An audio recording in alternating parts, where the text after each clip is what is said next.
Assalamualaikum warahmatullahi wabarakatuh. Saya Siti Rauda untuk memenuhi tugas mata kuliah Pendidikan dan Promosi Gizi dengan dosen pengampu yaitu Ibu Profesor Dr. Suminah Magister Sains. Saya seorang mahasiswa di Sekolah Pascasarjana Ilmu Gizi Universitas 11 Maret Surakarta. Di sini saya akan menjelaskan penilaian status gizi untuk ibu hamil dengan kurang energi kronik. Untuk memahami cara dan penilaian status gizi yang tepat untuk ibu hamil yang mengalami kurang energi kronik sehingga dapat memberikan intervensi yang sesuai untuk menjaga kesehatan ibu dan bayi. Di sini untuk definisi kurang energi kronik pada ibu hamil yaitu kondisi di mana ibu kekurangan asupan energi dan zat gizi yang berlangsung secara lama. Hal ini dapat ditandai dengan lingkar lengan atas yang kurang dari 23,5 cm. Kemudian ada beberapa penyebab untuk kurang energi kronik pada ibu hamil, yaitu yang pertama asupan gizi yang tidak seimbang, riwayat penyakit kronik semasa remaja, kurangnya pengetahuan akan gizi, dan yang terakhir kemiskinan. Di sini saya akan memaparkan dampak kurang energi kronik pada ibu hamil, yaitu pertumbuhan dan perkembangan janin terhambat. Kurang energi kronik pada ibu hamil juga dapat menghambat pertumbuhan dan perkembangan janin, meningkatkan kemungkinan lahir bayi dengan berat badan rendah. Sedangkan untuk risiko tinggi komplikasi pada kehamilan, yaitu ibu hamil dengan kurang energi kronik memiliki risiko yang tinggi mengalami komplikasi kehamilan seperti anemia, pendarahan, dan keguguran. Sedangkan untuk indikator penilaian status gizi ibu hamil yaitu pengukuran seperti berat badan, tinggi badan, dan lila, lingkar lengan atas, dapat digunakan untuk menilai status gizi ibu hamil.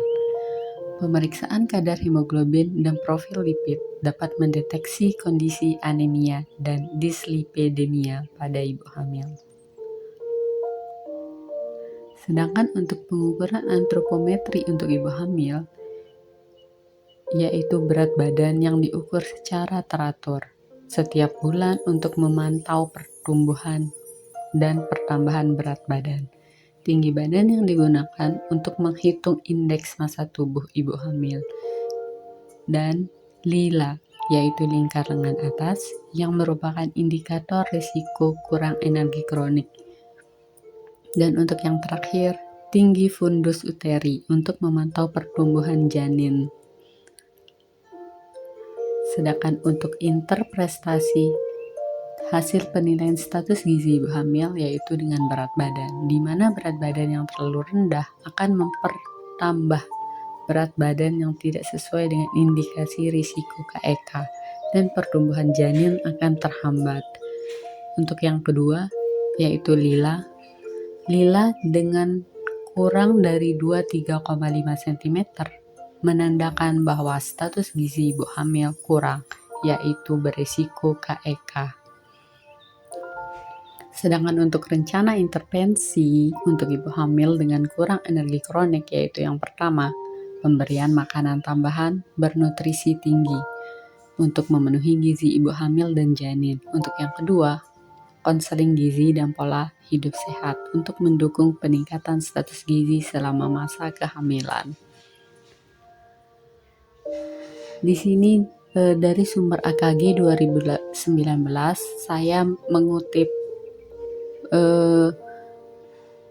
mengutip pertambahan kebutuhan asupan gizi pada ibu hamil dari trimester 1, trimester 2, dan trimester 3, di mana untuk energi trimester 1 ibu hamil harus mengkonsumsi asupan tambahan sebesar kurang lebih 180 kilokalori. Untuk trimester kedua dengan tambahan energi kurang lebih 300 kilokalori, dan untuk trimester ketiga kurang lebih 300 kilokalori. Diikuti dengan protein, lemak, karbohidrat. Di mana pertambahan berat badan pada ibu hamil pada trimester pertama ini, terutama dalam 10 minggu pertama, kenaikan berat badan hanya sedikit atau bahkan tidak naik sama sekali. Rata-rata pertambahan berat badan ibu antara usia kehamilan 0 sampai 10 minggu adalah sebesar 0,0065 kg per minggu. Pada usia kehamilan 10 sampai 20 minggu yaitu 0,335 kg per minggu. Sedangkan pada usia kehamilan 20 sampai 30 minggu dengan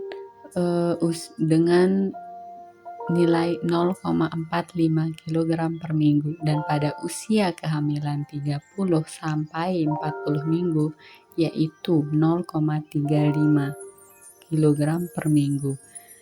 Dari sumber Kemenkes 2014, di sini saya mendapatkan pertambahan berat badan berdasarkan status gizi sebelum hamil, yaitu jika ibu atau remaja itu dikatakan kurus jika indeks massa tubuhnya 17 sampai kurang dari 18,5. Untuk yang normal dengan indeks massa tubuh 18,5 sampai 25,0. Kemudian untuk hemoglobin dapat diukur secara kimia, dan jumlah hemoglobin per 100 ml darah dapat digunakan sebagai indeks kapasitas pembawa oksigen pada darah. Sehingga penilaian status gizi dengan kadar hemoglobin merupakan penilaian status gizi secara biokimia. Fungsinya untuk mengetahui satu gangguan yang paling sering terjadi selama masa kehamilan, yaitu anemia. Secara physically, ibu hamil selalu anemia. Di sini dikategorikan batas bawah hemoglobin menurut WHO, yaitu pada wanita tidak hamil atau remaja dengan range yang tidak anemia yaitu lebih besar dari 12, sedangkan yang anemia ringan yaitu 11 sampai 11,9, sedangkan yang dikategorikan anemia sedang 8,0 sampai 10,9, sedangkan dikatakan anemia berat yaitu dengan hemoglobin kurang dari 8. Kemudian untuk ibu hamil yang dikategorikan non-anemia yaitu jika kadar hemoglobinnya lebih besar sama dengan 11, dan untuk anemia ringan 10 sampai 10,9, sedangkan untuk anemia sedang 7 sampai 9,9, dan jika ibu hamil dikatakan anemia berat yaitu dengan kadar hemoglobin kurang dari 7. Sekian dari saya. Terima kasih. Assalamualaikum warahmatullahi wabarakatuh.